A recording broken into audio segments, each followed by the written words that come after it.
Hi everybody, welcome to Life and Data. Today we have a very special guest, Andrew McKay. He's the co-founder and former CEO of KonaSearch, which was acquired by Bullhorn last year. He was also the co-founder at Attivio, which was acquired by ServiceNow. Andrew has held many executive positions over the years, including being the VP of Sales and Marketing at Fast Search and Transfer, now part of Microsoft, and Principal Architect and Engineer at Hummingbird and Sybase. Today he shares with us his journey through the tech industry and his thoughts on data. Hope you enjoy the show. This is the Eiffel Tower. We had like 400, 500, 600 of those things. I don't know how many we had. Maybe I'm underestimating. But the interesting thing was that the Super 8 tape, the quality of the video coming out of it was better than all the VHS tape from the 70s. Yeah. So when Martha and her kids and everybody else were small, and her siblings, and we were literally getting that stuff digitized while it was disassembling in their hands. Oh wow! In other words, they got a chance to actually digitize it once. Yeah. And a lot of it was dark, so we spent a lot of time, upgrading the quality of the video. And then what we did is we did for her 80th birthday for her mother, we did a family retrospective. Oh wow! So I went crazy into Premiere. And we did a family tree, and then we would explode from the family tree out to the different areas. Oh wow, that's cool. And we'd show videos of them and laying out the music and everything else. It was outrageously a long period of time. Of course, and it's addictive. It was fun. Yeah, it's very addictive to the point where you forget to eat addictive. Yeah, you're so busy editing and I get that. And then if you're a natural perfectionist, oh Lord, now I understand why production films are essentially a mid-sized company. Yeah. They light up a mid-sized company, they run as a mid-sized company, then they shut down. And you need to be quick and nimble and agile, and you need to be able to work hours, ungodly hours. Doing meticulously little things. Yeah. That's why the movies that are the stop action animated ones, I don't understand that at all. Oh, I don't know how they do it. Every single piece. A 1 minute, it'd take you 2 weeks to do a 1 minute segment or something. I don't get it. Yeah, watching biographies of filmmakers that do stop motion, or just documentaries of just any sort of stop motion. Wallace and Gromit ones are like, oh geez, oh my God. Yeah, I don't have the patience for that, but it's amazing what they can come up with. Yeah. But today we have Andrew. Andrew, thank you very much. Nice to meet you, Joe. And thank you for agreeing to this last minute. Well, thanks for having me. And I'd like to start by saying, hey, Joe, because that's my little nod to Jimi Hendrix. Of course. And we'll get into your DJing and maybe the data behind that as well. Yes, of course. Yeah. But I know, briefly speaking to you, you've had a very, very unique childhood, and love to first ask you, so where were you born and where were you raised? Oh, you'd like to mine that, would you? Yeah. So, yes, I was born in the Bahamas. My father was in the hotel and nightclub business. And whatever reason, we were down in the Bahamas. And then we moved to Jamaica because he was offered the job to run the Playboy Resort in Ocho Rios. So everybody said, oh, you must have had a great time. And I said, we left there when I was 7. Okay. Or 8. Yeah. So yes, I had a favorite bunny. Yeah. That's because she was really nice and played with me with my toys. Nice. I think I also collected lizards. I used to bring them into the house all the time. Oh yeah, I'm sure there's plenty of them in Jamaica. Yeah, it was a fun job. But my parents were over at the club all the time, and they left my brother and I with the local fishermen. So that means being born in the Bahamas, you have multiple citizenships. I do. I had British from Bahamas because it was a colony at the time. It wasn't independent. And then we went from Ocho Rios to Toronto. Okay. My father's Canadian. Okay. My mother's American, so I have Canadian and American citizenship. Three passports. Yeah, I do. Oh wow. But I actually remember the first day I went to school. Yeah. I had never seen so many white people in my entire life. It snowed. I had a very thick Jamaican patois, so nobody understood anything I said. Oh wow. Yeah, I freaked out. So you were so your parents used to just leave you with a fisherman. Yeah. You and your sister. Yeah, my brother, my sister, and myself. Yeah. Oh wow. Yeah. Because I think my brother Ian had colic. Yeah. So every time that they had parties, and owner of Playboy Club. Yeah. He came down, and my brother would throw up on him all the time. Hugh Hefner, my brother would throw up on Hugh Hefner all the time. So they used to put us out with the fishermen because rolling around on the fishing boats all day, helped apparently helped with the colic.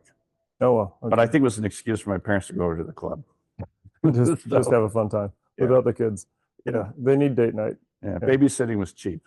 Yeah, I'm sure. Yeah, and it was crazy. I mean, we had a nursemaid who was into voodoo. That was Polly, and then we had a housemaid, Winifred, and we had a gardener, George. Lives. So it's safe to say you don't have any enemies, but they're not around anymore. Yeah, I should go back one day and see.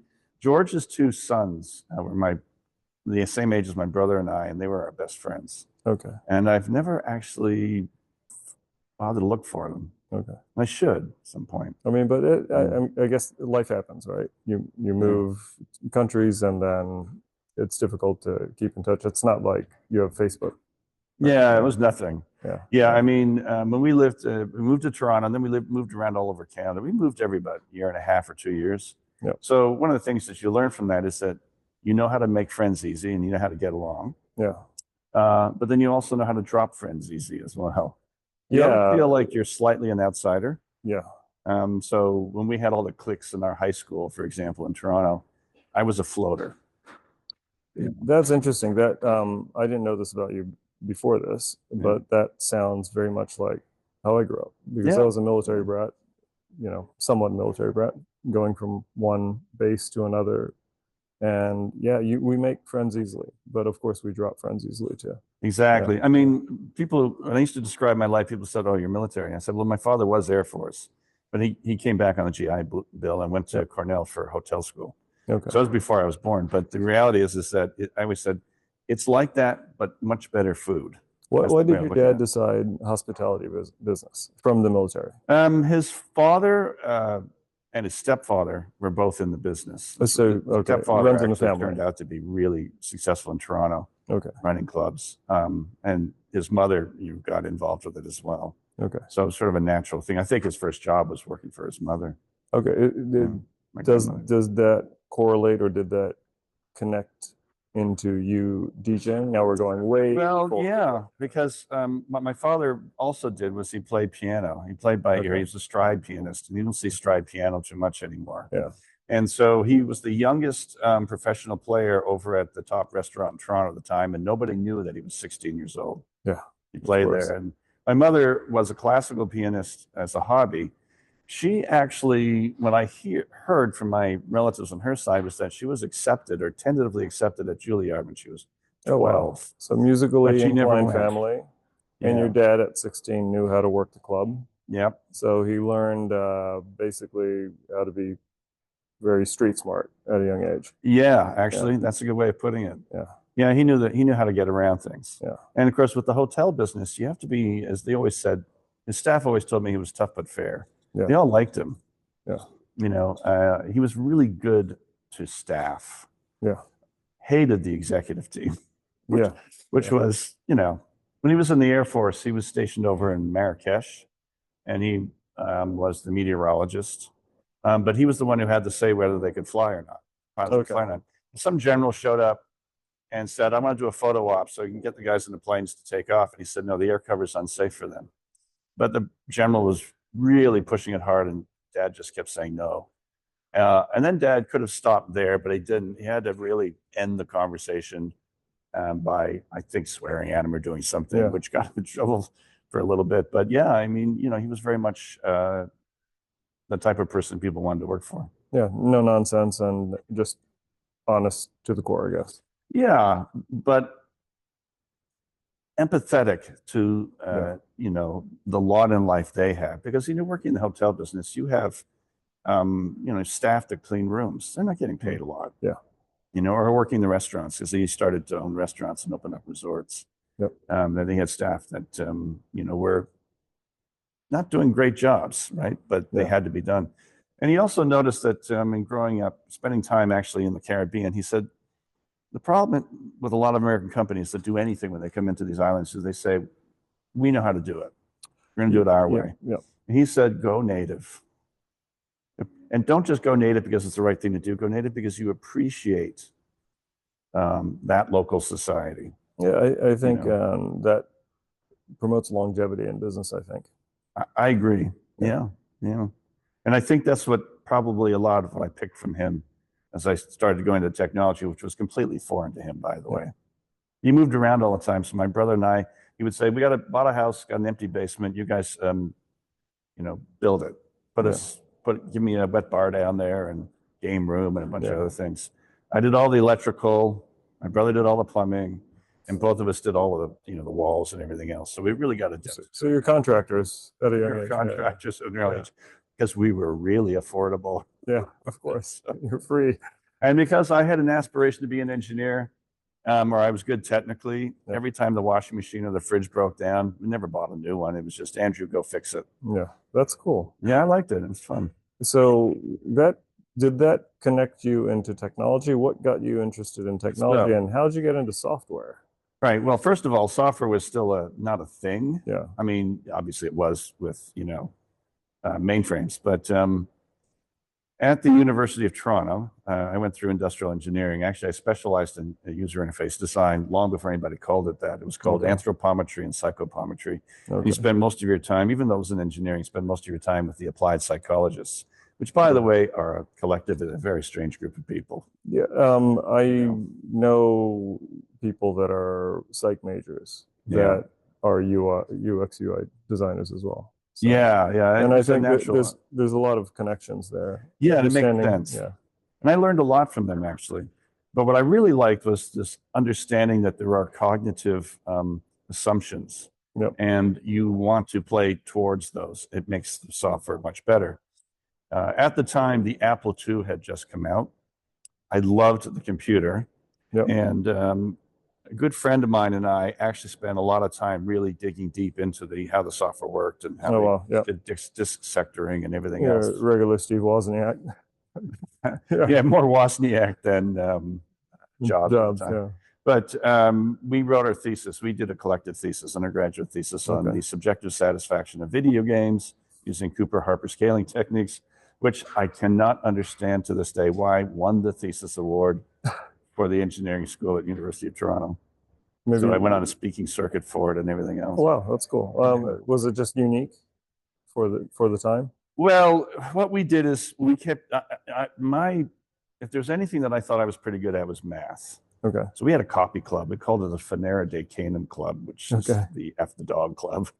And hockey sweaters and everything else. I did all the math. I did all the calculus and differential and equations or diffie-qs and statistical and assignments. Okay. And one day I got so bored with it, I did it on the smallest piece of paper I could possibly find. It's the size of a postage stamp, because I was also into architecture and drafting. I was going to be an architect. Okay. So going back, you were in the Caribbean. Yeah. And this is now placing you in Canada. Yeah. And you're studying to be... Well, in high school, we had a contest. It was a big project, design something. It was for architecture. And I won the award for Ontario, or I got third place. I can't remember what I got. I think you're being doing a house. A little humble. I think there was probably some genius behind you, because now I hear there's two rewards, and you did a speaking circuit. I guess it's odd, I suppose, in retrospect. I just figured it was I was at the right place at the right time. Yeah. I had an aunt who wanted a house, a Spanish villa type thing, so I designed it for her. Oh, wow. And apparently people liked it, so, I managed to get some little, place on it. Yeah. But then I realized that architecture, it was all artsy at the time. It was a very arty, pristine type of thing. And I said, that's not really me. I'm more mechanical. Okay. And then somebody told me about this thing called engineering, and I actually didn't know what it was. Now, how did you figure out, like a lot of kids go through life, even adults go through life, and they have difficulty understanding what they're meant for or what is their true passion. So how did you figure out engineering is what it is? Well, it's funny. My grandmother told me, it was my father's mother, said, take your number one love or your number one passion and make it your hobby, and take your number two passion and make it your career. Because that way you won't spoil your hobby. Okay. So my first one was always music. That's actually very wise. I think so. Yeah, yeah. I mean, I think it's. Some people will say, no, you shouldn't do that. And these are people that don't have plan Bs. They're all in on the plan A, which is fine. And we had a band when we were in college. There were clearly two people in the band that said, we're all in. We have no plan B. Just one of them, I think, fixed refrigerators. And he was just trying to make money to live, but he wanted to be all in. Bass player and I were in college. We were in engineering. We said, no. I'm going to be a fat, drunk version of myself when I'm 40 playing in the same bar. So I don't want to do that. But it was my first love. And I've been playing piano since I was 2. I have no cognitive memory of not understanding how to play or read music. Oh, well, okay. Right. So it was all classically trained all the way through to the Royal Conservatory, Toronto. And then when we decided I got to get out of here and play something else, I had posters on my wall of Jimi Hendrix and Jimmy Page, and I had a Kiss poster and a Queen poster and everything else. So I really got into I guess what we call prog rock now. So we wanted to play that. Yeah. And then I got into audiophile equipment. I mean, I have 3,500 albums, all pristinely covered and protected. Yeah. I built my own amp and preamp, and bought the speakers. So there's a bunch of audiophile work there. And then at the University of Toronto, when I went into engineering, because I thought this is sort of a cool thing, when I discovered UX, also an ability to apply math as opposed to be a purist in math was a thing that I always liked. The radio station had an offer to be a technical director over there, and there were 2 of us who picked up and went over there. And for most of my time at University of Toronto, I was the technical director over at the CJUT was the name of the station. And so one of the things we did is we built all the studios. It was in an old Victorian home. And all that young contractor work paid off in the end. I never thought about it until you actually said it right now. But actually, it was the contractor work for the contracting part. And then it was the audiophile stuff for figuring out the mixers and the sound studio. And the fact that you're musically inclined, so you know how things should be set up. Okay. And then, you get these little DJ gigs, and it's great. I mean, it was a big university, so we had a lot of people listening to us, but it was a closed circuit system. The station manager and I at the time had started on the project of getting the FM license, which they eventually got. I had already left the university at that time. But I went back there probably about 20 years later, and the strangest stories about how these studios materialized in that old house. It's just so bizarre. But I said, sure, just keep those stories as being true. Yeah, it's a myth, but I left my keyboards in there because it was a place to store them, as opposed to my parents' basement. And every once in a while, we'd have people show up from God knows where, and they would say, we'd like to record some albums.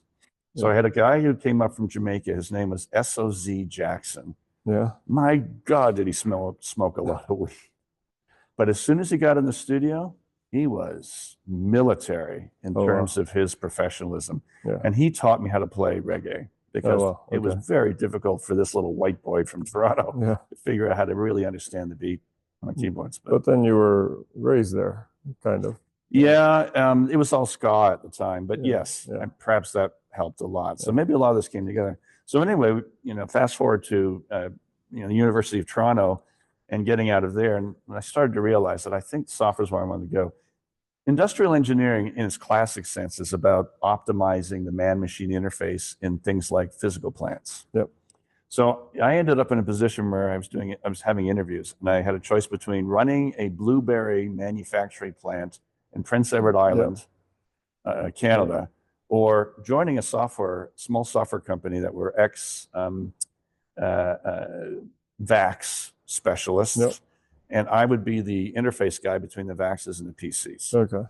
And so we started by building an internal tool called DEFT, which was data flow, entity relationship diagramming stuff. And we built it on the Lisa, and then moved it over to the Mac. A good friend of mine and I, he was there as the first before I was. He actually was. The 2 of us were the ones who were playing around with the Apple IIs. In fact, we did our thesis on the Apple II. We spent the whole time building the front page, which had all sorts of graphics all over it, and they thought it was brilliant. It was just legwork. But anyway, we're over at this company, and I thought, I'd love what I'm doing here. That's when I really got in the software industry, and it was a small company. It was basically a startup. So we built that up, and the tool that we used in order to walk into companies to pick up projects. Yeah. We were basically a professional services project. I mean, it started with COBOL and everything else, but I was responsible for the interface to the PCs. So basically the front end of all the things we were doing. So we were in a steel plant, and we'd be doing this sort of building UI for the manufacturing group. So I love this stuff. Yeah. Right. I just love solving problems using technology for people who don't know how to use a computer. So going back a little bit, when you first stepped into software, obviously the industry is way different from how it is now. Oh yeah. What are some of the major differences that you see?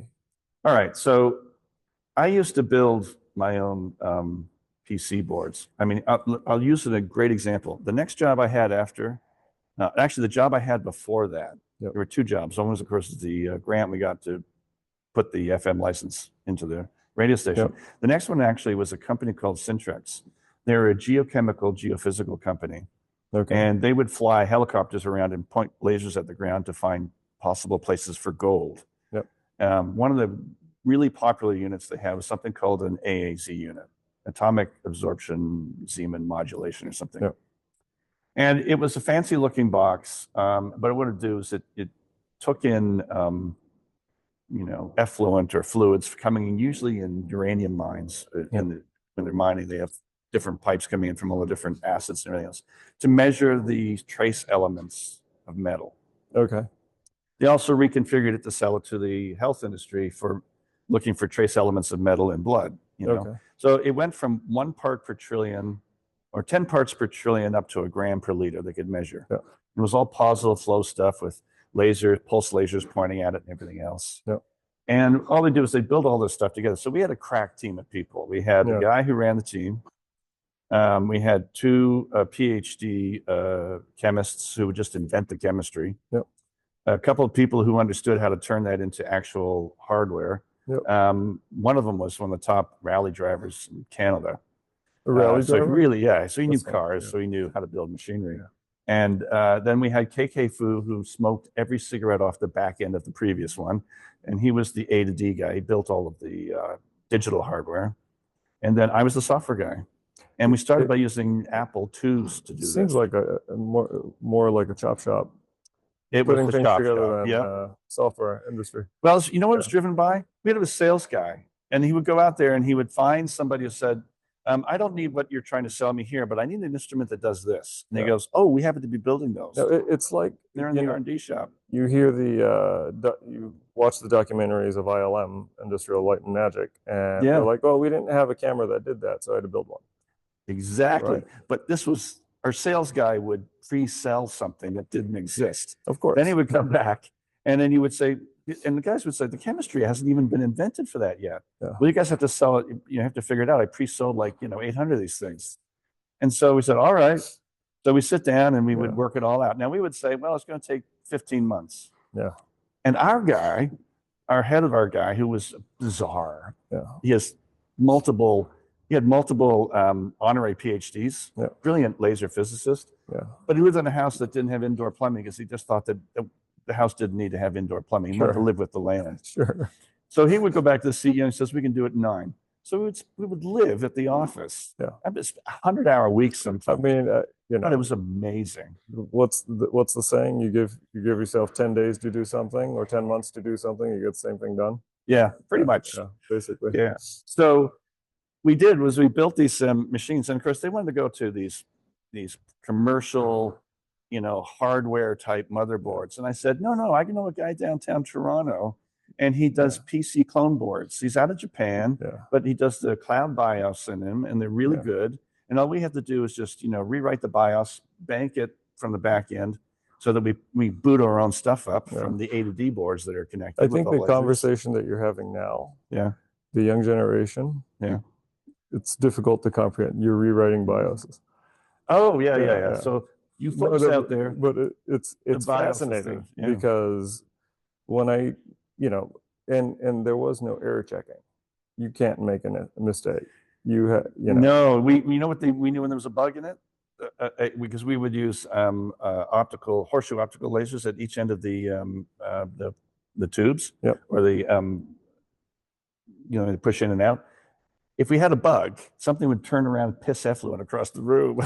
So, oh, there's a bug in the software. But you're right. Yeah. You really had, there's no gray area here. It had to work because it was a lights out machine. Yeah. Usually went into a lab and, somebody who just, we did was we put boxes around everything, anodized all the aluminum to make it look really cool. Yeah. So we could sell it for a lot of money. And all they had was an up arrow, down arrow, left arrow, right arrow, and an enter button.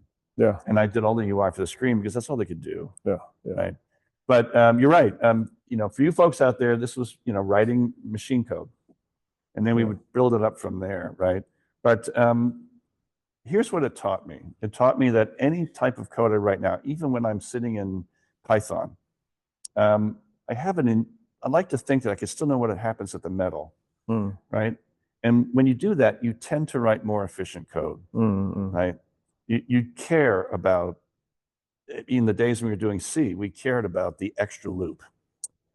Because you understand what processing power and what it's going to take for that board to move that stuff around. And and sometimes you had to be running pure parallel systems. We understood what a mutex was. Look it up. It's parallelized, parallel, type of programming. But the reality was that we learned a lot from that. And we learned how to go all the way from the chemistry right to the end software that the end user would use. Yeah. Unfortunately, I spent an awful lot of time then, being the guy to train the software, visiting uranium mines around the world. And they're not fun places. Yeah. Like, what do you mean? I'm sure there's a lot of safety precautions that need to take place, but Elliott Lake, Ontario. So it was one of the main places. Everybody walked around with little devices that knew what the radiation was, which they would hand it in at the end of every night shift, and less radiation than you would probably get in ambient radiation by living in a city. Yeah. I don't know if that was ever true or not, but they used to say that. However, they never bothered to really test too much for chemical problems in the air. Okay. Right? Because they were dealing with some serious acids to pull the ore out. Yeah. Yeah. And the reality is that people were dying of lung disease in that town. So it wasn't the uranium. It was what?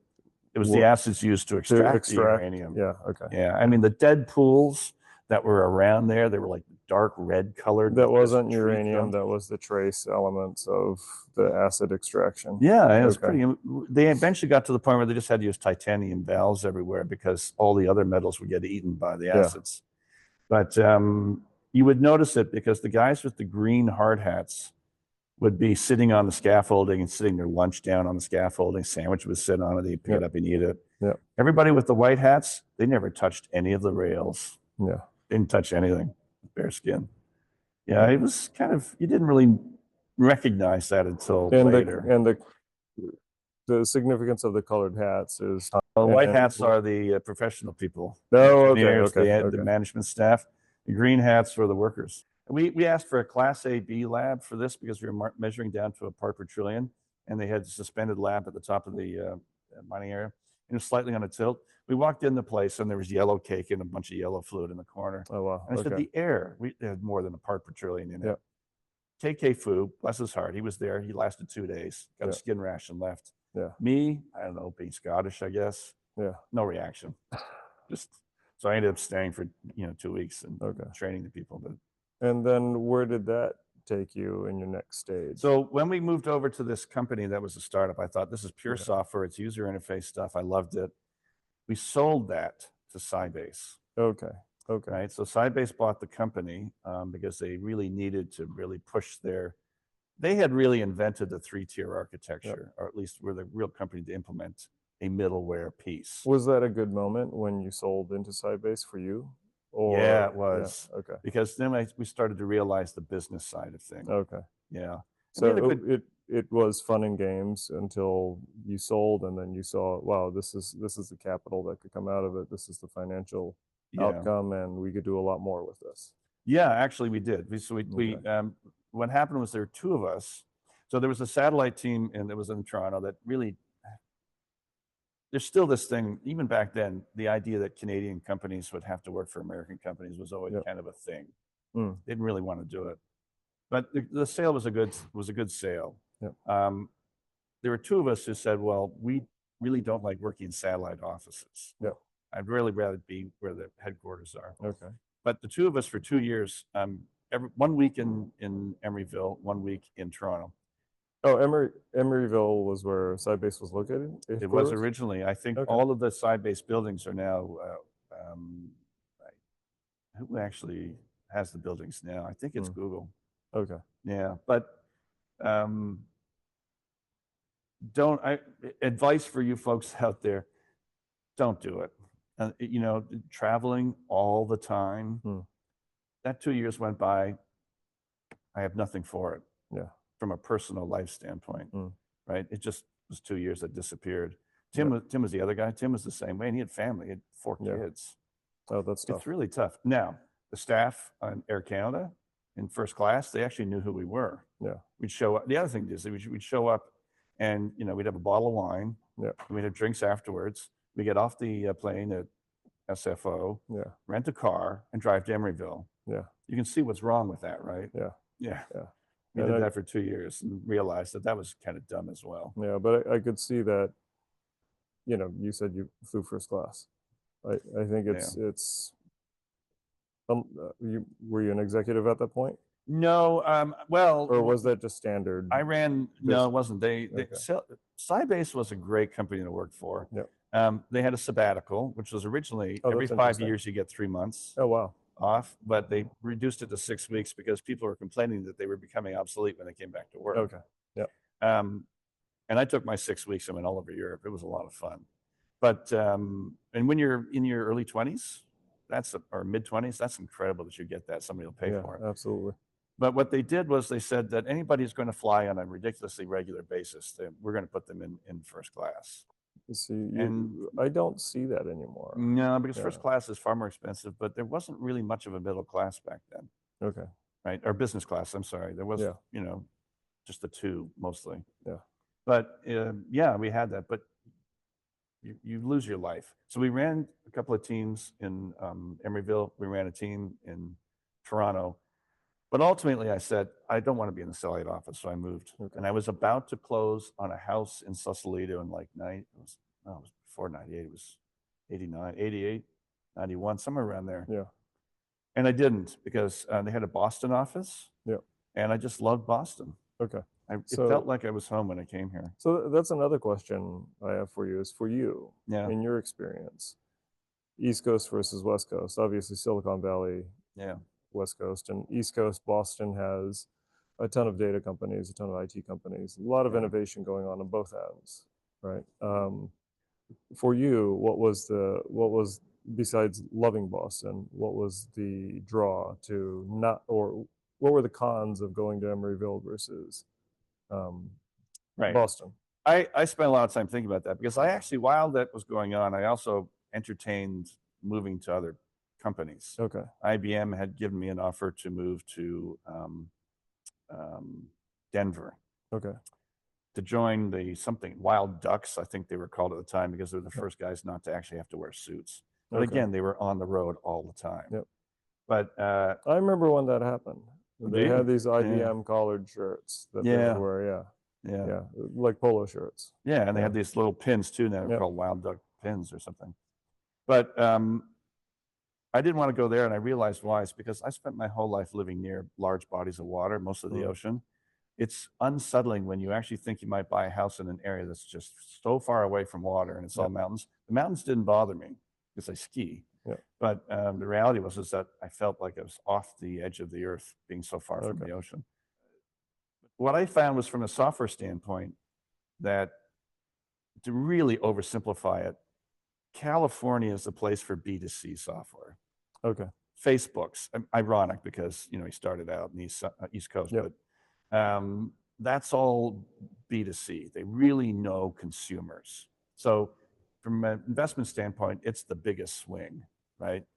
I'm gonna swing for the fences because if I win, a consumer product that changes things is massive, and we know that because look at the top of the, you know, the Instagram's out there, Facebook's out there. You know, Apple hardware more than software, but And Steve Jobs to me is without a doubt. He's a designer. Brilliant person, yeah. And Tim is, you know, same guy. Yeah. But yeah, it's a big move. But B2B is kind of what I grew up in. Yep. Right. And I found the East Coast was a much more of a, again, I think the culture helps. I went over to Sybase. They purchased a company called PowerSoft at the time, which was the number one product, frankly, on the Windows platform in the B2B world at the time. So once a year, we would go out to California, out to Seattle, and we would, or Redmond, and we would sit in the offices there with their evangelist team, and Bill would come in and talk to us every once in a while. Okay. I really liked the guy. Listen, he was the guy who actually said, look, we're all wonderful. We all like to be Star Trek in the software industry, and it was like that back then. But we should be Coke and Pepsi. Okay. All the terrible things the software industry ever did to each other, all the things that people said Bill Gates did, has nothing with the day-to-day competition that goes on between Coke and Pepsi, or, you know, Ford and GM. You know, welcome to the rest of the world, right? Yeah. And I actually really liked the guy. I thought he was really, really smart. And his evangelist team, he says, this is my secret sauce. Yeah. If you really want to build a community, a very high-end software company, and build a community around it, evangelizing, building an education system, training, certification, a whole ecosystem like that, that's the way to get you to be a real GOAT in the software industry. Look at Salesforce. That's exactly what they did, right? Yeah. It was brilliant, brilliant idea. And Microsoft did it incredibly well, and Apple did it incredibly well with the Blue Meanies and everybody else that they had in their whole culture. It's incredible to see the top people in the Salesforce user community being vetted at Dreamforce. Yeah. You know, it's well done. Yeah. Right. So I think Mark Benioff knows how to move people, right? He does. In a way that that's not just empathetic, but understanding that this is what's going to help you in your day-to-day business. Yeah, he does. I think he's very good that way. And you know, he was Larry's protege. You can always pick Salesforce apart 100 different ways because it's a big enough company. It's been around long enough to be able to say, this is what's bad, this is what's bad, this is what's bad. But to be honest with you, the overall view of what they've done, I mean, it is pretty amazing. And it's not easy going from 0 to 100 million. It's not easy going from 100 million to 500 million, and then going to a billion, then maintaining that and going to double-digit billion. Oh my God, yeah, you're absolutely right. In fact, even between 0 and 100, I would say 0 to 10, 10 to 50, and 50 to 100. As I learned with the next company that we did after Sybase, here's what, hold that thought because I want to finish. Sybase actually taught me when I overstayed my welcome at the big company that I sold to. Okay. So I became one of the chief architects or one of the principal architects in the company for mainly the front-end middleware side. Sybase versus Oracle was a great lesson for me. Yeah. We clearly had the best technology, bar none. We owned Wall Street at the time. But, you know, we would lose deals increasingly to Oracle because some guy went out and played golf with somebody over at the customer. Sure. Much more than that, of course. Yeah. But I didn't understand sales until I decided to understand sales. Yeah. What happened at Sybase is I realized that I need to get on to something new again. Yeah. Which I did. So one of the things that I came across was a company called Fast Search and Transfer out of Norway. Okay. And they had this weird idea about search engines, which was groundbreaking at the time. It was, and actually they were doing quite well. But when I came to the company, I met with Bjorn Laukli, who was heading up professional services, and he wanted to bring me in to do a number of things, but to set up sales engineering, and because they didn't have a sales engineering organization or anything. And I thought, okay. I have an idea. Oh, I said, first of all, I met with your CEO at the time. It was a US guy. An idiot. He didn't know anything about the products. You could tell. Right. The CTO, who really ran the company and really understood it back in Norway, I liked him. I said, I like him. I don't like this guy. Was that Terrier? Hmm? Not Terrier. No, John Marcus Lervik. Okay. And you'll hear more about him later on. You would have heard more about later on, because I think, and I would say almost unfairly, ended up, they have very strict laws about public companies overstating numbers and all that sort of thing. Okay. He got whacked Okay. badly in Norway, but in any event, it's a different story. I had left the company before that stuff happened, but the interesting thing was that they came back to me, their COO, the president came back to me, Ali Riaz, and said, I'm not letting that guy go. He turned us down. That never happens. Yeah. So he got back to me and he said, well, you know, I said, what, are you still interested? It was sometime later. And I said, well, what has changed? And he said, we got rid of the CEO. We fired him. Yeah. And John Marcus Lervik is now the CEO. And I said, well, that's actually a good move. Yeah. So I joined the company. And the first thing I proposed to them is, you know, I've been in there was a bunch of stuff And I did in between. what did you join as? So I joined as somebody who was working in professional services to prove that I wasn't full of crap. Okay. So we worked on projects and I managed a few projects. And then I said, you don't have any sales engineers. And I go, what's that? I said, oh, you need sales engineers. So I set up a sales engineering organization. And then Ollie came to me and says, you should run sales. And how big was Fast when you joined? Oh boy, we were public in Oslo, but I don't know how big they were. They were a few hundred people. Okay. I think.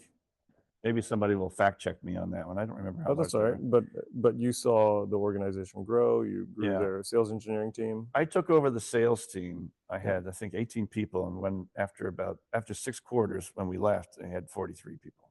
Okay, so I want to backtrack again. You were an engineer, basically. Yeah. You built things. Yeah. And then you're thrown into sales. But I'm sure it wasn't you were thrown into sales. You probably have experienced a lot of different things, and then now you're in sales. There was a bunch of other jobs in between. Sure. You know, I'm going to shorten this thing. It'll be 3 hours, but yeah, I started moving more. Like Hummingbird was another company that I worked for. It was out of Toronto.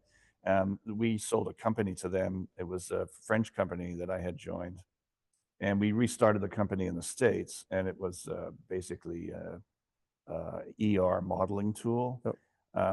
And so we sold it to Hummingbird, and it was really there that I built up the whole admiration for the sales side of things. So was it a natural process or progress into sales? Okay. Yeah. So for you engineers out there, I will distill it down to this. There's the person who builds the widget. There's the person who sells the widget. Every other person in the company, from the CEO to the CFO, to the CIO, to the CISO, all work for those 2 people. And I say people, they're groups, but the reality is that if you've got that one right and you do that, the company will succeed. Okay. But it's a hard thing to do. And I was always growing through life as thinking that the person who builds the widget has the upper hand. And then I started to learn, it was one of the latest things I learned, was that, I'm sorry, but the person who sells the widget probably has the upper hand.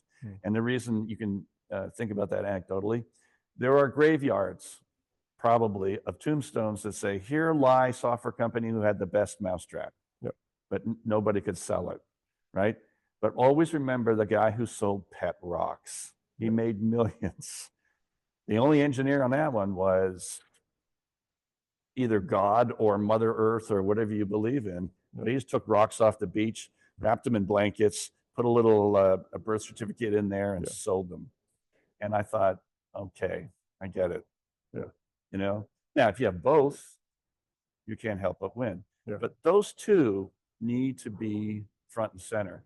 Anytime a company got to the point where the CFO took over the company, it was either because it was just a margin play, and had to bring the numbers down, or short the company, because it's not going to survive. Yeah. Sorry, CFOs, you do amazing jobs, but I'm just saying. Yeah, numbers basically move CFOs. Right. And people who push the product and move the product are going to be engineers and salespeople. Yeah, exactly. And it's a cycle that has to happen, because if the salespeople don't sell, the engineers can't build. Right. Yeah. So now I'm going to get to something that you're very familiar with. when I went over to Fast Search and Transfers about 2001, I said, you know, guys, you haven't thought about this one because you guys are purely in the search space, right? And at the time, it was actually a combination of enterprise and consumer search. Yep. They had all the web.com, which used to compete against Google. Yep. And every time we had the higher crawl of the internet, we would end up in Time Magazine, and then Google would show up. Yep. But the strategy of both companies were very different when it came to consumer search. And basically what happened was that we sold that off to Lycos, I think. Yep. And then what happened is we just focused on a new area called enterprise search. Yeah. Right. So I said, you know what you should do? I'm coming from the database side and the data warehousing. I had in between there, I had a consulting company that did primarily, data marts and data warehousing and such. But I said, you ought to replace all of the underlying technology under the relational databases with the search engines. Yeah. And then Ali Riaz said, that's a really interesting idea. Yeah. Unfortunately, the company was making so much money in enterprise search, we never really created it. We created a small nucleus of it. And at some point, then Ali came to Sid Probstein, our good friend, and I, who were working there for a while, and said, you guys are quitting tomorrow. We're going to take this. We're taking over a company. And we said, okay, Ali, sure. Yeah. And it was my first step into what I would call service-oriented or on-prem or SaaS-oriented software. It was in onboarding, like the FiOS, the Verizons of the world. Yep. And we actually did a pretty good job with the company, except that they had a board of directors that had 3 vetoes on it. Woman who started the company, brilliant woman out of Harvard, but had 3 vetoes on the board. And one of those guys, he was pretty old, really didn't know anything about technology, and he was just generally a mean guy. One of the top investors in the Boston area. And we brought in a new investor to say, we need to hyper grow this company because we have a big possible contract with Comcast. Yeah. And he just wouldn't allow us to bring the money in without getting rid of the vetoes. I think for the viewers, can you go into more detail of what the vetoes are? Sure. So when you get a board of directors together, because usually your board of directors are going to be the people that put money into your company, your investors, your VCs, so on and so forth. The CEO is always there. Sometimes the CFO is usually there.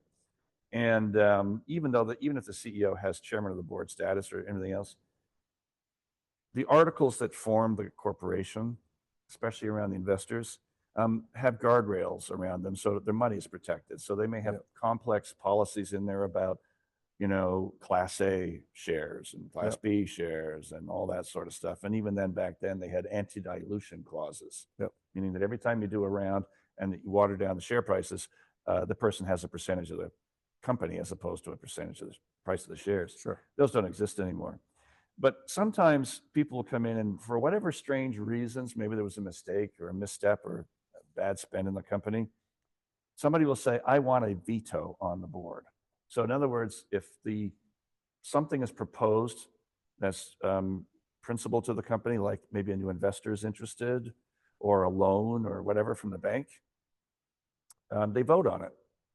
And that means that usually the majority wins, the majorities of shareholders. Sure. But if somebody has a veto, it trumps everybody, right? And the veto says, I have a right to say no, even though everybody says yes, I'm dropping my veto and I'm going to say no. They had 3 members on the board, each had veto rights. Okay. It's a bit like how the United Nations works. Mm-hmm. Yeah. And the problem with that is that it's almost impossible to get the 3 of them to agree on anything. Yeah. So you need majority consensus, but that's not going to happen with 3 people that don't agree with each other. Exactly. Yeah. So, this is, and we sort of learned this stuff because we just had to get involved with it. So we had these major deals that were possibly going to happen. Yeah. But we had the investment that was required and we had an investor and they just said no. So the company, ran out of money and we sold it. Yeah. But then the investor turned around and said, I didn't invest really in the software company that you were working for. I invested in you guys, or I want to invest in you guys. What do you want to do?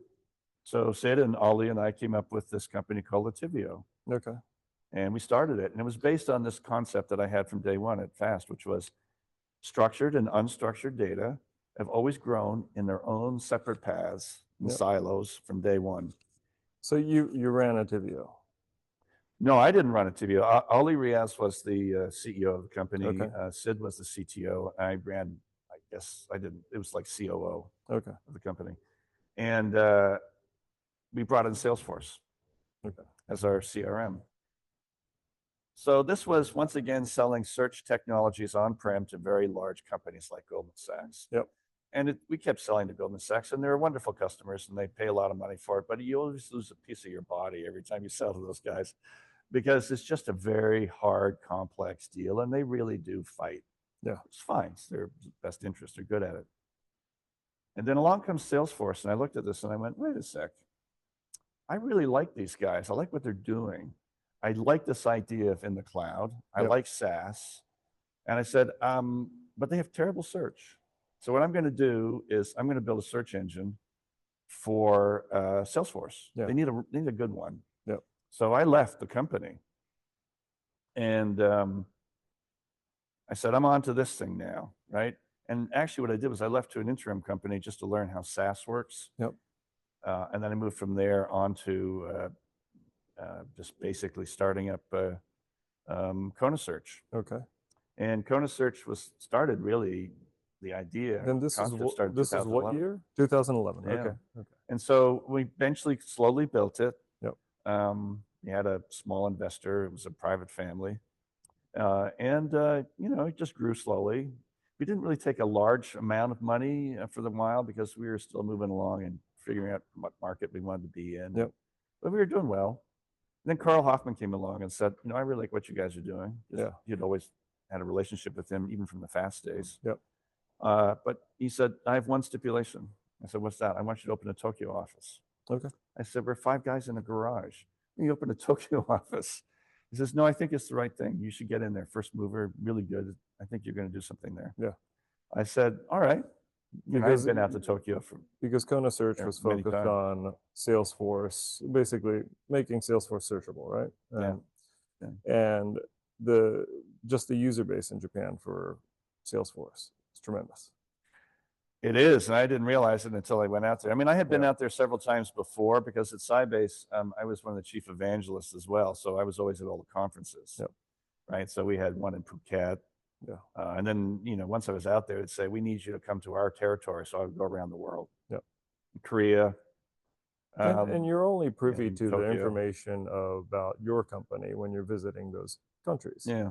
And, if somebody says, well, open up, you're not, Salesforce is new to you because of KonaSearch, but you're focused on the US market. Right. So you don't see the Japan side of Salesforce. How would you know? Right. Right. Exactly. Right. So, but then Carl came in and said, and then once you visited and once you probably opened the office, there probably no regrets there. No regrets. I mean, it took a little while. Yeah. But then, I knew enough to know that if you're going to be successful in Japan, you're going to have to go native. Yeah. Which is kind of, remember way back when I learned that from my father. Yeah. Yeah. I said, do that even if you don't need to do it anyway because it's respectful of the country that you're in anyway. But in Japan, that's absolutely required. You basically said it. It's required, and you can't shortcut that part. Yeah, and it's not a xenophobia as much as it's a culture. It's a relationship-based culture. It's a relationship-based culture, and it requires local relationships. And if you don't speak Japanese, that's kind of a hard stop there.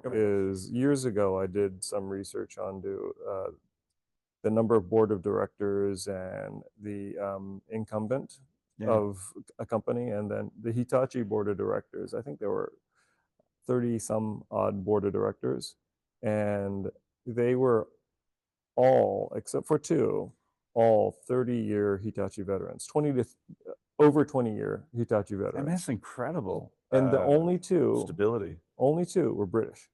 Oh wow. Who weren't. Yeah. So this is a country where you have, and these guys started out as factory workers or office workers and then worked their way up. So the relationships that they built with their vendors, who also have been been in their company for a long time, 30 years, they grow up together learning to trust Hitachi or learning to trust your counterpart at the company X. So if the company X says, hey, I think you should buy this, you already know it's in the best interest. And so you basically fast track the sales process. because you have that relationship. But if a new American company comes in, it's difficult to build that bridge. Yeah, absolutely. Yeah. But then if you have something trusted and you build that relationship, I think this is what you said, that you had a tough time starting in Japan. If you could go into that a little bit, Sure. because I'm sure it's going to lead to you built a relationship, and you probably have friends that you could visit now and drink Suntory with every time, right? Oh yeah, there's a I had a bit of an advantage. So Carl Hoffman, as you know, spent a lot of his life in Japan, Yes, as well as over here in the States. His family retired there. His parents, I think, retired there, and so he had his business already established. He had an office there. And so what we did was we simply took some of the people in that office and said, why don't you focus on KonaSearch? So first thing we did was we go out there to sort of teach them. And then what we did is we ended up hiring. We hired a full-time sales guy, who was KK. We just call him KK. I always forget his full name. Just call me KK. Jun, he was sort of the territory manager anyway, so he oversaw everything. Yeah. How's it go, son? Yeah. You know him very well. He's a very polished guy, ex-Oracle, really good guy. And then we brought in an SC, which I just love to death, Akiko. She's so brilliant. She was still doing her thesis. So she became the sales engineer. And really, you needed somebody there to really, know how the technology works, right? Because I always said that selling in Japan is similar to selling in Germany. Because I spent a lot of time, over at Fast when I was heading up the sales. I actually headed up sales for Europe and Americas. Japan and Far East were always considered the emerging territories, run by somebody else. But I found a very big similarity between the two of them, in the sense that you're not going to market to these people. They want to try the product. Yeah. They have a very set, clear list of features. It's like an engineering buy almost. Yeah. Right. And you have to slog through that process. Where they part is that once Germany buys the software, they don't use more than 5% of the product anyway. Everybody in Japan, we found, used every single feature. Yep. Every single one of them. And most importantly, they do that to Salesforce. And since we had to support the entire product, it was always a trial by fire, but it made our product better generally. That's the thing, to be able to support these Japanese customers. My take on that was always, if you could succeed in Japan with your software product, you will succeed anywhere else. I have in terms of quality assurance. Yes, exactly. Yep. I honestly think that that's now true. And so what we did, to answer your first question, was that it took a while because we had to get the product we had to do two things. One, we had to get the product to be a level that was acceptable, and even more than acceptable, to be honest, because I don't want to be at that C level. Sure. Right? I want to be at that A level. With the people that were actually becoming our customers in Japan. So, and then I have a question there, which is, it has to do with the product, and it has to do with the timing of when you fix the product for foreign markets, or when you fix the product. Because my belief is, if you fix it now, it's cheaper. But if you fix it 2 years down the road, you either can't fix it because the architecture is so built in, or it becomes exponentially expensive to fix the product. So you're right. What prompted you, obviously the Japan market being open, but what prompted you to put in the resources when you said you have limited resources in the US, right? Yeah. And X amount of revenues can come out of Japan, but it's not gonna overshadow the U.S. revenue. It's not really moving the needle until it does, right? But great question. So, and I, a little bit of pride in this. Remember, my background was engineering, but then it was also very much architect. Oh, you know what? I think music has a lot to do with it. If you make a mistake, this will be good. If you make a mistake, what do you do? Yeah. Well, if you make a mistake, you go back and play it again until you get it right. Right. And if you hear somebody playing music, and even if it's a mixing two songs together and the beat's slightly off, you could tell. Yeah, and absolutely. How does that bother you? Oh, it bothers me a lot. In fact, my brother, my youngest brother, for whatever reason, took a violin.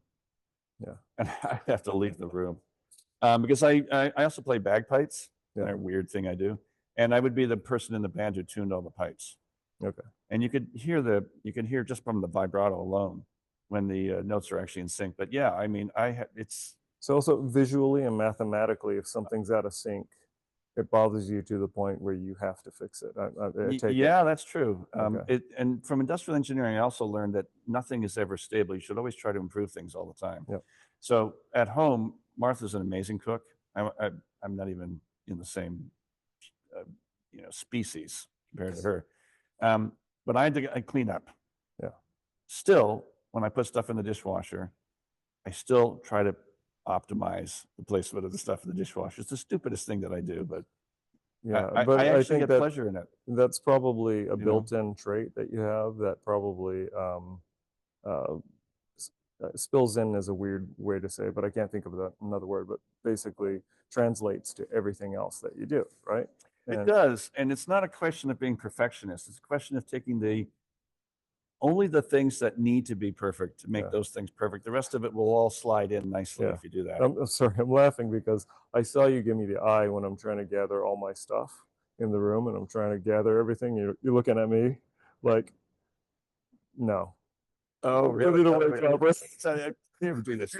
grabbing everything all together, but yeah. Isn't that funny? I hadn't thought about that, but you're probably right. Yeah. So that's actually it. So we had architect. Remember, I think my job that I really was good at was the architecture side. I always had engineers that were better than me. Now, when we get to the point in the conversation, if we start talking about what I think makes a good company and a good, I guess, leader, I had engineers that were always better at it than I was. But I knew how to architect product. I knew how to take a concept and turn it into something that's easy for people to use, has incredibly great forward-thinking type of technology underneath it, and was able to put it out in doses, product roadmap, in a way that you didn't have to wait 10 years to get magic. Sure. So one of the things we did from the very beginning was we knew that we would eventually be a global product because we already had Europe and anything anyway, and we specialized in language anyway, right? Yep. So we architected the product to be as global as possible. And then we got the leg up because Salesforce has done a pretty good job of doing it themselves. Yep. So the actual amount of effort we had, other than really bringing in a good tokenizer for Japanese, which, was Kiramoji, which was fine. Yeah. Again, created entirely by an engineer from Norway that we used to know at Fast Search and Transfer. World gets smaller and smaller. Christian Moen. Christian Moen is a great guy. Brilliant. Moved from Norway to Japan. Learned Japanese. Fell in love and, was there forever. Really good guy. Excellent guy. Super empathetic as well. He is, yeah, he's a good guy. Well, a lot of people in the company at Fast were in the Norway office. The engineering team was interesting because they had a core engineering team way up north of the Arctic Circle. It's like the most northern university, I think, anywhere on the planet. And the way I simplified it down was that they did three things: wrote code, brewed beer, and played in death metal bands. That was it. It was a very interesting town. So we had the stuff already there. We just were missing the tokenizer and a few other things. And then that's what was, just work. Yeah. The thing that actually got us the most. But you say it like it's easy. Getting a tokenizer to work in foreign languages, especially double byte, Eastern, non-Latin character is not. Where the space bar goes bye-bye. I mean, we take it for granted now. Yeah. But there was somebody behind the scenes building it, Oh, yeah. To make it work. And you guys were one of the pioneers. So we had a crack team of people. They were really, really good. That's some of the best people I worked with at Fast Search and Transfer. Yep. Kevin Waters and his team of people are really, really amazing engineers. They really know their stuff. So that worked, but the relationship side that you were bringing up also had to happen as well. And, we got the introduction into that through the team that we had built there, because that's what they do. They built relationships. The biggest word that always would come across was trust. And it takes a while to get that trust. So I would be brought in and I would play the role as the guy that, has the title, and he'd be brought in, but I would defer to the team. And all the meetings we had with them, and it was either Matsui Sumitomo or 1 or 2 banks, anything that we could find. And then most of them turned out to be a lot of recruiting and staffing, executive search companies. That market just organically became my #1 market. Yeah. I love telling people, I said, first of all, when I went to Tokyo, I said, I feel safe everywhere in Tokyo. Second is, it's an extremely clean city because people find it rude to go and eat out while you're walking around and throwing your garbage on the sidewalk. Third thing is that, you know, cab drivers are in suits, like gloves, and the door opens automatically for you. So that gives you an idea of the culture. And the other thing I noticed was that all the highways were raised. So the actual amount of noise and din at the street level is very low for a city of 40 million people. I like saying this to people is when you visit Tokyo, take a side street, and then you'll realize how quiet it becomes. Yeah, and exactly. how peaceful it becomes. You know, it's 40 million people, 50 million during the day. Boston is not that size, clearly, but it has that same sort of concept of being around teeny little centers. Right? Little teeny, what I would call unofficial villages, right? Every time I go to Tokyo, I always have to stay at the New Otani Hotel, which I know is designed for Westerners. And New Otani is very nice. I love the place. The New Otani has a beautiful garden. Yes, I've eaten in the Japanese garden there. Have you tried their sandwich brunches? Yes, I have. I've been there many times. I have a membership, club membership. Okay, I used to, and my wife and I used to love going to the just the brunches. You get all these tiny sandwiches really nicely laid out in front of the garden. It's unbelievable. And the koi pond, even from just the regular, you know, breakfast spot there is great. But I love going to all the different restaurants. I've taken a lot of people over to as a Trader Vic's. It was just like the last Trader Vic's, I think. We've taken customers there, and it's just so fun. It is. But you know what's most amazing about that hotel, aside from the sheer size of it and all the restaurants? But and then upstairs on the new hotel, the other hotel with the big round, that was nice. What I really, really liked about it was that come Christmas, it was very nostalgic. It goes back to the way Christmas generally was in malls and hotels in here in the 60s or 70s. I mean, in the 60s, I wasn't here, I was in Jamaica, but as a child, but in the 70s or 80s, in that they played classical, they played old-fashioned Christmas music all the time as their elevator music. And they always had a cocktail pianist, and he was playing Christmas songs. And I don't know, I just thought it was incredible. Christmas everywhere. And so I thought, I'd really like this place. So that, now that you said you like New Otani, I'm going back to the conversation we had earlier. Is the Japanese samurai sword place that you saw part of the Otani? Because I know there's a store there that sells traditional Japanese samurai swords. Now, the one I went to was apparently older. It was like one of the first ones in Tokyo. It was more into Tokyo, but I've been to both. I was just amazed when I was staying there. I'm like, why do they sell samurai swords at this hotel? They're a big big thing. I mean, katanas are. I don't know. My son is 17, and he absolutely wants a katana. And so I said, okay. He thought he'd get a real one. I said, well, I went to the store, and they sell the new ones, which are the new ones are still real. Oh, they're incredible. They're real, and they're incredible. And they're better steel. I mean, I wouldn't say better steel. That's subjective. I'll probably get hated on if I say it's better steel, but it's newer steel. Yeah, right. And they're beautiful, and they're not cheap either. No. And I walk in this place, but in the cabinets and in the glass covered areas, they would have the original ones. I mean, 17th century primarily. And yes, I was in there, and a father and son came in, clearly wealthier than I am, and they went in to pick up their katana. And I went, wait a sec, they export these? And I went online to find out, and apparently you can do it. You make a request to the Japanese government. Probably takes a couple months. Oh yeah, they will allow. I think they put a throttle on it and everything else, but. Sure enough. And then I start reading about, the presentation and everything else. I mean, this is a really sacred thing. So I said, my son's not going to do that. He's not going to be oiling it every week and all that sort of thing. And anyway, I just had this creepy feeling that I'm exporting the fabric of the country out if I had the money to do cultural. it's just a cultural. It just didn't sit right with me. Artifact, basically. And nicely, I couldn't afford it anyway. I don't just spend 150,000 or 2 million on a sword. Yeah.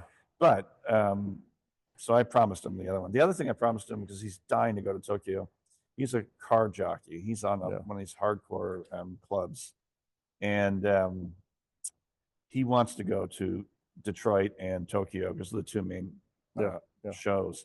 I went to the Tokyo show once. It was just a coincidence. I was out there at the time, and I said I'm going to spend the weekend. You should time it with unbelievably huge, incredible show. You should time it with a Singapore Formula One. That's the other thing. We watch Drive to Survive. We're big fans of the show, and he wants to. Well, that's the problem. I take him out driving. He's a damn good driver, but the only weaknesses he has is a respect for the speed limits. Yeah, well, that happens. Yeah, so he would love to go out. Yeah, but tickets it's not cheap. No. You mean to Tokyo? Well, the Formula One. Oh, Formula One, no. No. But I mean, but the Tokyo show is fine. Yeah. Or you go to Melbourne and go see the Melbourne one. Yeah. Either way, and you're on that side of the planet. So, or we just go all in and just buy a ticket for the Tokyo one anyway. I suppose it would be a experience of a lifetime for him. Is there a Tokyo Formula One? I don't know. Is there? I thought maybe there was. See, he knows. He knows that I don't. I know there's a lot of motorcycle races at Suzuka and stuff. Maybe they don't have one. Maybe it's somebody else. I don't know if they have a Formula One in Japan. Yeah, definitely not in Tokyo. The auto show would be something he wants to go to. So anyway, only on Fast and Furious movies. We saw the entire series. Yeah. We went the whole. He loved the drifting. Yeah. That was the thing that was in the Tokyo. Yeah. So he does that in Boston, right? No, he wants to, but no. Yeah. Of course. You're not going to do that in a Honda CRV. I'm sure. Yeah. So but anyway, thank you very much for sharing your story there. The show's called Life and Data. Yeah. And you shared with me your life, and it's been fascinating. I mean, you went from the Caribbean to Canada to, describing what the differences between IT cultures and the West Coast and the East Coast are.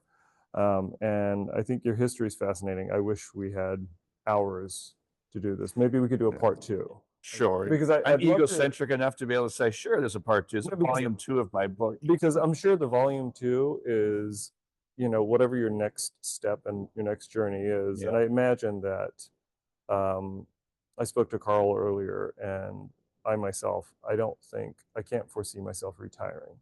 I always want to be involved in technology and data. Yeah. The passion for it, and for you, search. And every time I talk to you, it's about you got to get your product in Salesforce. And I like that idea, right? But data, and you've seen data grow. Yeah. And you've seen AI grow, and you've dealt with data in terms of all sorts of searching capabilities and enterprise search to basic search. But where do you think data's headed? And what do you think's in store for us? Yeah. So when I sold KonaSearch the end of last year to Bullhorn, it was because we were clearly something they needed in the recruiting industry. That's when it really hit me that I don't actually need to financially work anymore. Okay. Right? I mean, I didn't really have to for a little while from the previous ones, but this one was clear. And so I would say, well, maybe I'm thinking about going back into music, and maybe I'm thinking about retiring, and everybody just laughed at me. I could see the music one, but you're never going to retire. It's just not in you to do it. And I said, you're absolutely right. You feel adrift pretty quickly. So I do have a bunch of things that are, in the, I would call the embryonic state right now. My biggest challenge is I have to pick one. Yeah. But it's always been, if there's an arc through my entire career, I guess it's always been data. Yeah.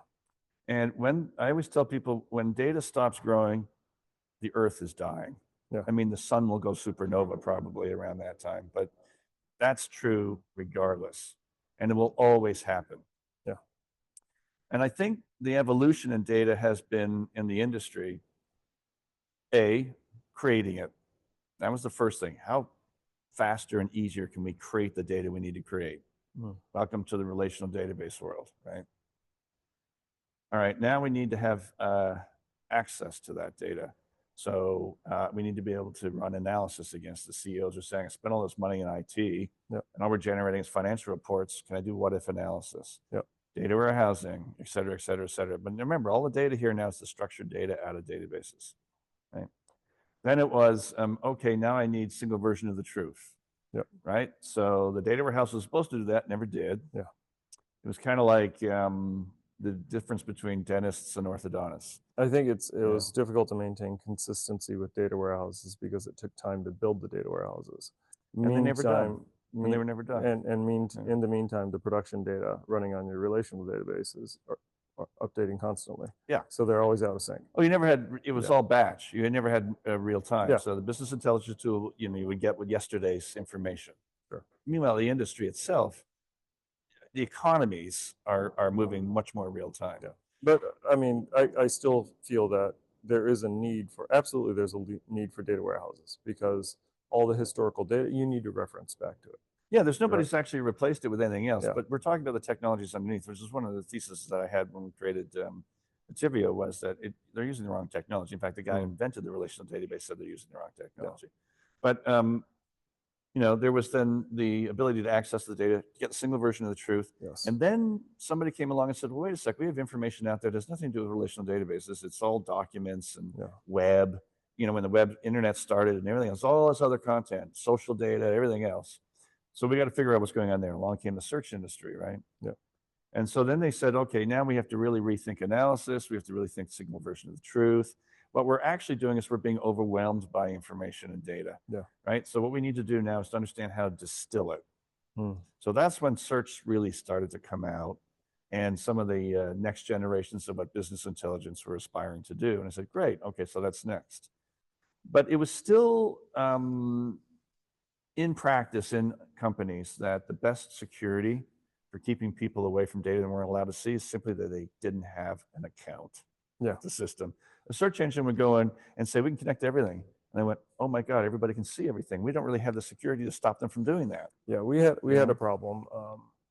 I won't mention what company, but we had a problem once where we did a POC for an entity, and the entity was supposed to hide personal information, but search was so capable that you could search that individual and understand how many family members he had and where he lived. Right.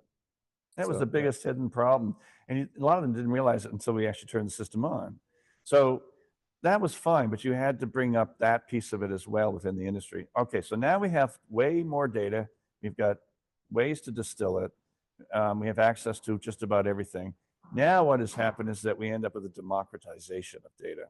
So it used to be that your database that you could connect to, or the collection of databases that you could connect to and distill data from, you sold that data. People are still doing that today in the consumer world, right? You're selling your data, right?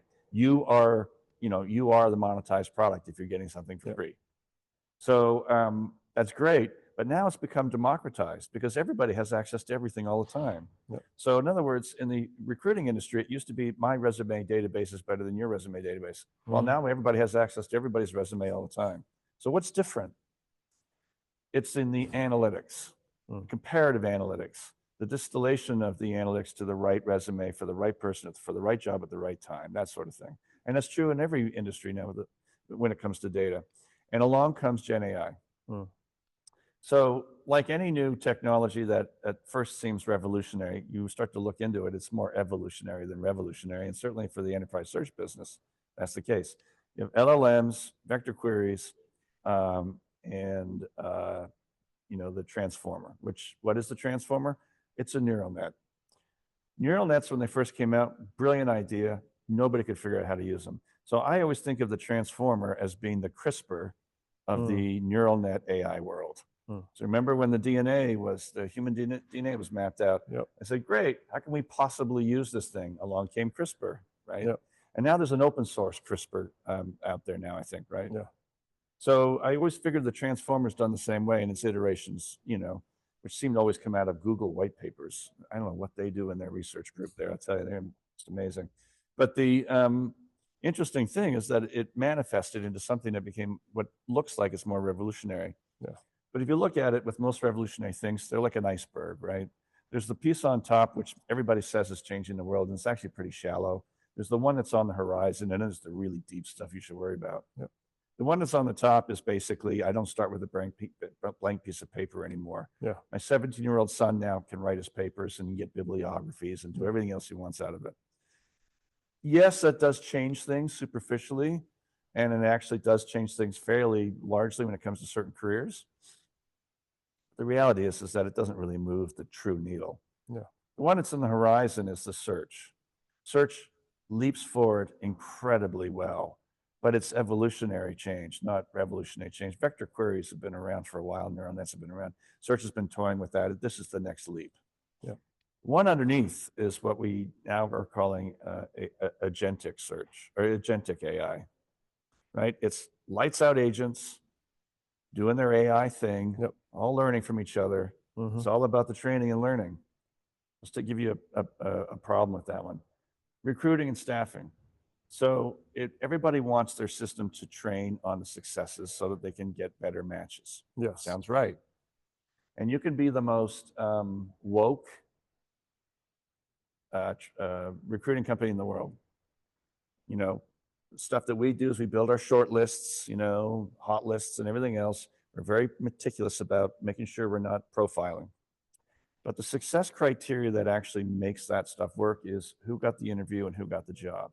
And you're not in control of that. Your client is. Yeah. Your client might be the most misogynist company on the planet. Okay, that's their business. But your data is training on that. Yeah. Eventually, it's going to come back and say, oh, look, 35 white, a white male between the ages of 24 and 35, you're done. Yep. That's not going to get to that level, but you see what I'm trying to get at, right? So which is why there's a whole substrata, I think, of the science that's looking at how do I actually run AI to actually normalize AI, right? And that's the part that's beneath the surface. Now, if it goes agentic, it turns them into agents, lights out agents. Who's managing, overseeing the whole system? I did a little thing we used to have with KonaSearch. It was called Caffeine. That's on LinkedIn. Mm-hmm. One of these weird things I do is analogies.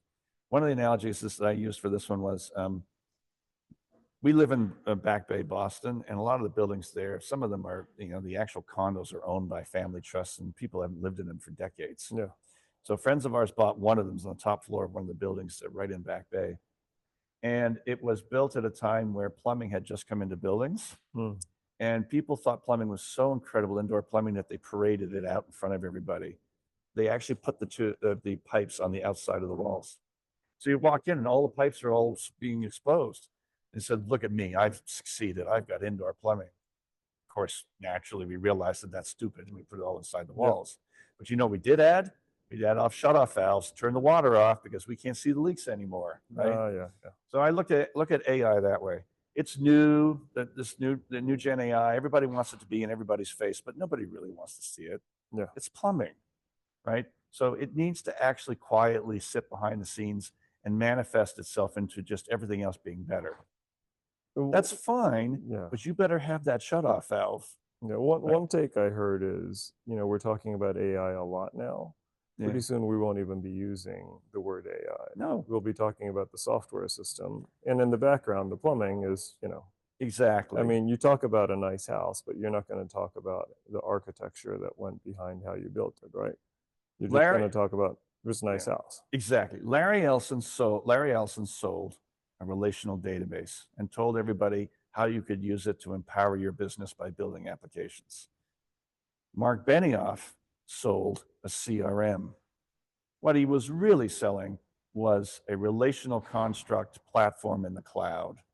But he knew that just selling that, which is what Larry did, it's going to be a much harder sell. So he sold a CRM.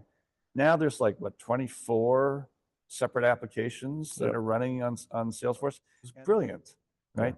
But we know that what he was selling was the platform cloud, basically.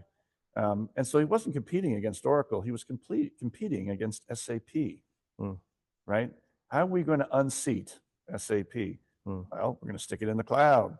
We're going to create a community that builds other applications that specialize in vertical markets. And they can monetize it. They can make money from it. Yeah. You know, they don't need to pay a license fee for that, for what they create. They just pay a license fee to us. Yeah. For what they use. Yeah. Exactly. And it's brilliant. Apple did it. Remember, I went back to the evangelist thing. Apple did it. Microsoft did it. Yeah. You know, it's a smart move. Yeah. Yeah. So when I think about where data is going, I think data is going to become more and more ubiquitous. It doesn't disappear. Like, I think AI will disappear like a lot of the plumbing we have today.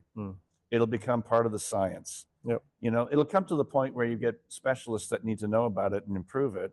But then, you know, it's like gaming engineers. They need to still work at the metal because they're always pushing the envelope on the hardware. But the reality is that most of what we do, especially in the B2B world, it's, we have to do the plumbing, but a lot of it they turn into libraries. Remember you were asking me about, I've been in the business a long time, you know, what did I learn by starting? Well, today, the abstraction layer of Python and JSON and JavaScript and everything else, even to some degree at Java. God, when Java first came out, because I was a C++ person, we actually built applications in Smalltalk. And we thought Java was an impure object-oriented language because they actually had, you know, their own kernel. Right? And that's not right.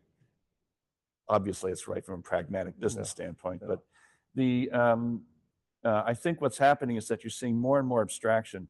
Here's one of the big changes that I think will happen.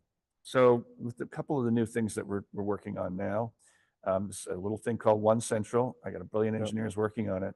One of the things we're starting to realize is that a lot of the code can be generated. Engineering jobs are not growing in the same value line that they used to in the past. And I think what's happening is because there's an awful lot that what can be built, you know, can be generated. Well, what you need, the importance of are quality people, because they're going to find problems with it, right? And you need architects. The AI doesn't know how to generate a good architecture, all of the different components that need to work together. But once you've got the components figured out in the architecture, yes, at some point you can go, just write the code. Right? That's going to harm, I think, like outsourced firms like in India. Eastern Europe, I think, and I've been using an Eastern European team for years. And I think these guys are wonderful. They say 8 words a year. 4 of those words are, that was stupid, Andrew. And then they end up being right? And as long as you're okay with that, and it's very efficient, they are actually really excellent engineers who architect. I think that, you know, there's obviously that also exists in India, but I think there's always been a history of people that say, you point them in that direction, you give them some clearly defined models, and they know how to build those immediately. But culturally, they aren't the type of people that come back and say, Andrew, that's stupid. That's actually going to suffer the most, because that's the type of stuff that's going to get generated. Right? So now, what does that mean to the VC communities? What does it mean to have an A round or an angel round? If your initial costs went down 75% because most of your costs are all development costs. Don't know. It'll be interesting to see how products come out. What's the next generation of products? But always behind that is the data. And always the data grows. Just keeps growing and growing and growing. Right? And that, I think, is the secret element that fuels the entire software industry. Whether people realize it or not. But thank you very much for your time. You're welcome. It was a wonderful, amazing conversation. And now come the tough questions. Sure. Okay. So I don't know which one to start with, but since you're into music, I'm going to save the music one for last. Oh, okay. But favorite city or place to visit? So Bermuda. Okay. I remember I always said I have to be near water. That's always been the case. So my wife's family, her grandparents retired to Bermuda, joined a club there, tennis club. I just like the island. It's very idyllic. The weather's perfect. There's 4 or 5 months a year, which is rain season, because they're not down in the Caribbean. They're out in the middle of nowhere. They're roughly equivalent to South Carolina. Okay. They're an hour and a half, hour and 45-minute flight from here. We got married there. We go pretty much every year. It's just beautiful. Best beaches in the world. I've been on beaches everywhere except Antarctica. And I still feel they're the best beaches in the world. Yeah. Great food, and it's kind of just lax, Just you chill. know. So If you're into golf, it's even better. I don't play golf. yeah. So you go there for your R&R and just family time and just let go of everything. Yeah. Okay. Now, admittedly, we're looking at buying a second home and buying a house down in Chatham in the Cape. Yep. It's kind of a consolation prize. Doesn't mean you don't have to change countries. Yep. But we actually were serious about buying a home in Bermuda. Yeah. And it was a cliffhanger. Oh, nice. Yeah. Right. But sometimes the politics of owning homes there is a little bit strange. Yeah, I could see that. Beautiful island. Everybody should go. Yeah. So next question is, what's your favorite dish? Food. Right. So it's hard because I grew up in the hotel business and restaurant business. So there's an awful lot of things I could pick. Sure. There's a restaurant that we order from all the time at home when my wife's, on a trip, business trip. My son and I always have the same bucatini from the same restaurant. It's wonderful. I'm a big sushi fan. Okay. I always have been. And my son is too, actually. Yeah. My trainer is saying you should eat sashimi instead of sushi so you don't have all the carbs. And I go, oh, come on, the food, you can stick it in your eye. It's not that much. No, I love the sushi part. I love nigiri. Right. Yeah. There was a restaurant that I went to when I was at Sybase because Sybase had a big footprint in Japan. So, I get vetted over there. Yeah. And we went to this one restaurant, had about 8 tables. Yeah. And I remember having the uni, and I just said, this tastes like ocean. Yeah. And they translate it, and then somehow that was something nice to say to the chef. Yeah. And then we had stuff brought out. I have no idea what it was. And yes, I was on a business trip, and it was actually, it was one of those ones where you get way too drunk. Yeah. And you're at all the private restaurants and at a private golf course. And I don't play golf, but gee whiz, all the holes, it was wonderfully decorated. Yeah. And so they said, oh, he's from the United States. Yeah. Let's see if we can get him drunk enough to eat the blowfish. Yeah. Of course. So I did. Yeah. But, you're in a restaurant that is absolutely ridiculous. Yeah. Is there a particular place in Boston that you like? So, you've got the Nobu places that, kind of like try to turn it into something more. Yep. And they're nice.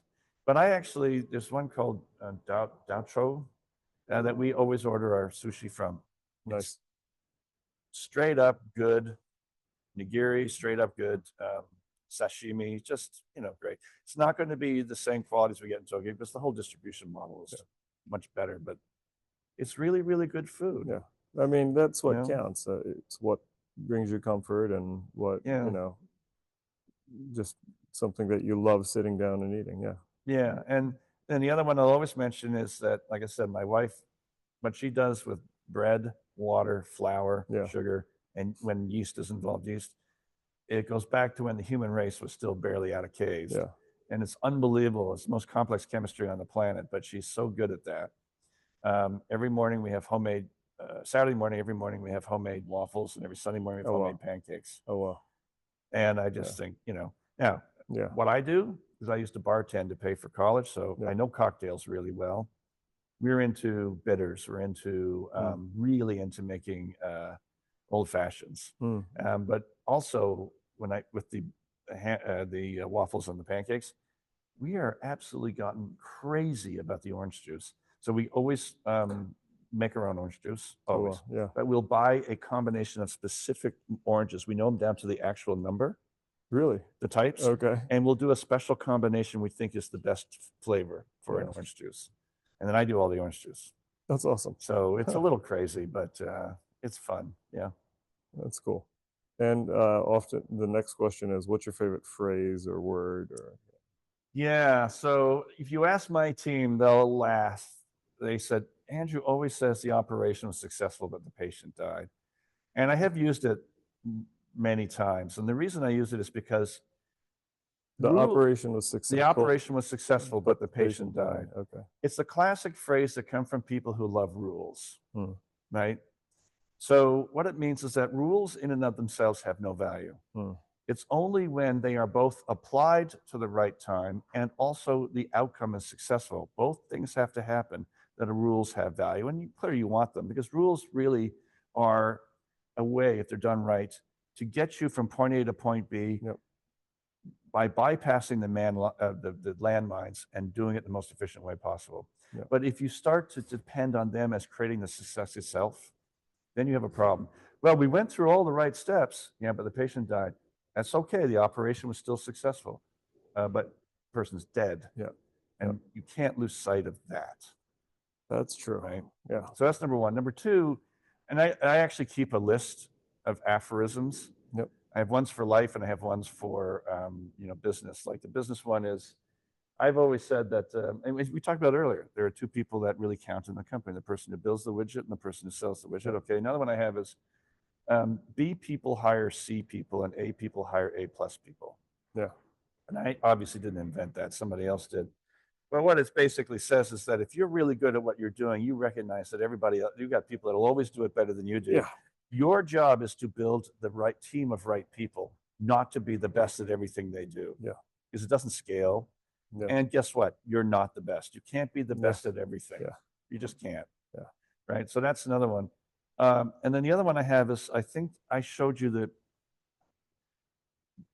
you have a successful employee if three things are right: what they want to do, what they're good at doing, and what the company needs are all aligned. Right? There's a fourth one, and it has to do with vocation. The world needs it. I don't include that one because I'm being very business centric, right? And then I saw a wonderful Venn diagram of the four of them with all words and all the different spots, which I wish I had come up with. And in the center is a Japanese word, and it's I always forget it. Kaizen? Yeah, well, no, it was Ikigai. Yes, Ikigai. Ikigai. Yeah. And Ikigai. I don't know what that means. You told me what that means, I think. It's not translatable. The passion to life, basically. The passion of life, yeah. And it's a brilliant. What moves? Yeah. What moves? Yeah, Ikigai. And so I invite anybody, I bet you, all of you people out there, take a look at that and the Venn diagram that goes around with it. I'm happy to send it out to people because I think it actually crystallizes what it means when you start a company. It isn't about the technology. You're going to have that solved. It isn't about the sales. You'll get that solved if you hire the best at it. It's about the group of people as a family. And I know it sounds trite, but boy, I got to tell you, that really makes a difference. And I personally was very, very proud of the fact that when we sold, by the way, they were a little angry at me that I sold the company. Unfortunately, it was a really good deal. It was terrible. I couldn't say no to it. My investor would have killed me, probably. But we had a final party. I flew everybody in that needed to fly in, and I got a restaurant. I got a boat that we went around the harbor on, and then I got a restaurant for us to all hang around and just get ridiculously drunk. And they all said that anytime that you get a chance to bring the entire team back together, we're on board. That's wonderful. You need a good support system, and you need to be able to talk to people. And to get feedback. And I come here, and Carl and yourself are surrounded by people with similar passions. You have a community of supportive individuals that will help you throughout whatever business journey you want to make. And I think that is something you cannot buy with money. In the end, and it's another trite statement, but listen to your heart. There is something very fundamental in there that says, I don't feel good with what I did. Don't ignore that. Don't say, well, that was a right business decision, and move on. I mean, I've done it too. And it will get you in the end. You tend to ignore that, bury it, under the carpet, right? Or bury it under the rug, and you just keep trucking along. But that's a big mistake. It is. Because you don't realize that that's a growth opportunity. And as a CEO, creating a company, one of the things that a lot of them do, there are two things. One is that when they hire people, it's hard for them to let go. Take the things that you did as the only person in your company, put them in a stack, and know that you are going to constantly pull away from the stack because you can't do them all, right? And the one at the bottom is the one you want to hold on to the most because you think you have to. But in my book, I think it's always kind of product strategy. Right? But you peel away the sales and hire a better salesperson. You peel away the engineering, hire better engineers. You peel away, you keep peeling away. QA, everything that you do, and you do that enough and soon enough so that you don't hamper the scaling that needs to go on for the company, right? It's awfully hard for CEOs, some CEOs, to do that. It's just they can't let go. Yeah. You let go, and it's easier to do it if you're very deliberate and write it down like a stack. Yeah. And you just hire and move. And you don't hire until it hurts. But when you hire, you're scaling the company and you're scaling yourself. Yeah. And you get back to the one that's left. And often the one that's really needs to be at the core that you can't get rid of is that basically as a CEO, you're spending all your time looking for money. Yeah. That's really what you're doing, right? And influence. And then your marketing person says you need to go out there and put on the clown suit and wave your hands and talk and everything else like that. And you go ahead and do that because that's what you need to do. Yeah. If you don't want to do that and you don't want to look for the money, and you don't want to be inspirational in leading these people, have them do the real work, then don't be a CEO. Yeah. The second part of that one is that you recognize that companies don't grow on a ramp. This gets back to what you were saying earlier, the 20 million, the 50 million, 100 million, and so on and so forth. They grow on steps. And most companies die on the riser. They can't get up. I found, and that's why I don't think I'm good at running a big, huge company. I'm just not one of those guys. Precisely what Crossing the Chasm is about, right? Yeah. And I'm just not one of those guys to run very, very large companies because the talent is very different in what you need to do there, right? I like to still get in there on the product side, for example. I want to feel the customers succeeding. The greatest happiness I've ever gotten from working in this industry is to see customers change their lives or get better or brighter or happier using a product I was involved in designing and creating. Yep. That's the best drug you can have, right? Yeah. But you get caught on these risers. And one of the things that this Ollie Rios I was telling you about, that Sid and Ollie and I had started up Attivio, he was able to anticipate that. He came from larger corporations, and he knew how to, we're going to change the company now. And people go, why are we changing the company now? It's because we have to prepare for the next jump. Yeah. And that's a skill that is very rare. And I'm sure Mark Benioff and Parker Harris and whoever else they had in their organization, that's the skill they have really well honed in. Yeah, you have to, I guess there's some ego that you have to let go of, and there's nostalgia that you have to let go of, right? Yeah, when you get to the point where you no longer know everybody in your company. Yeah. That was the one I always use now as sort of time for me to leave. Because I think I could take it further and use it as an exercise to try to learn how to do that, but I no longer have joy. Yeah. Because in the end, I guess I'm still a people person. Yeah. And leave it on that, everybody. Oh, there's one more question. Oh, yes, go ahead. That's it. Yeah. So what is your favorite song? All right. So that's a really tough one because, and I've been asked that a lot, actually. Because I've been this is my first love, right? Yeah. And classical music, because I play piano, Chopin. Okay. And one of the exceptions I'll do is the Tchaikovsky's first piano concerto, which I know everybody knows, and Rachmaninoff's second piano concerto, because they are just beautiful to listen to, and the mastery of those is incredible. Although I like to remind people that orchestras are no different than tribute bands. That's what they do. They're tribute bands for classical music. So if, let's say, you were stuck on an island, and you had to listen to one. Well, I've always been in part. So that's the classical side, right? Yeah. Now on the rock side, which is still my greatest enjoyment, I went to so many concerts. It's ridiculous. If I had to pick an album that I enjoy the most, it probably is, oh gosh, almost, it's Yes, Closer to the Edge. Okay.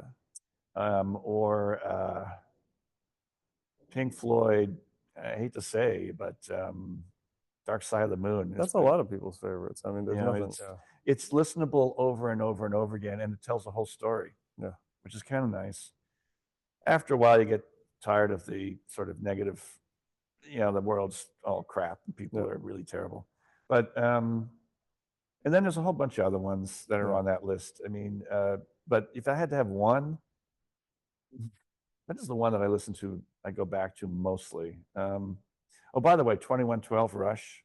Oh yeah. Oh yeah. Yeah.